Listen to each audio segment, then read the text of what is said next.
Guys, ito naman si Inday. Naglalago tayo guys ng munggo para sa ating lunch. So, ayan, nakita nyo? Munggo yan guys ng Emirat.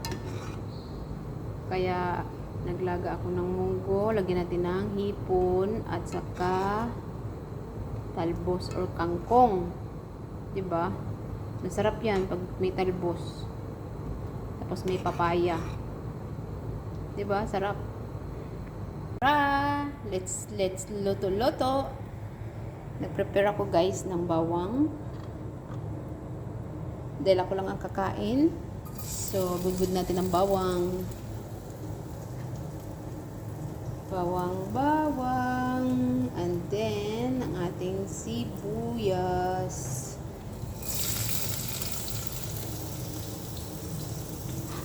Diba?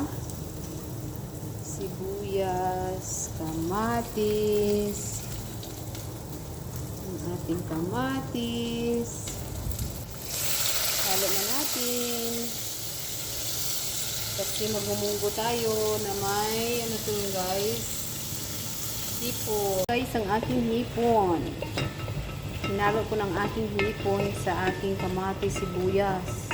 Tingnan natin ang ating sitaw para sa ating munggo. Diba? Ganyan lang ako magluto guys. Kasi masarap kasi kumain ng pagkain Pinoy.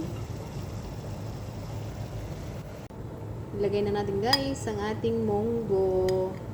Hatiin ko siya kasi sobrang dami. Ako lang kain.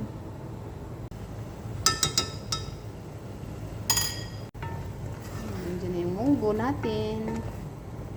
At saka ang ating sitaw. At ilagay natin ang ating gulay na dahon ng kangkong. O, diba? Munggo na may kangkong. Saan ka pa? Close na natin ang ating gulay na makulay na may hipon. Buhos na natin sa ating bowl.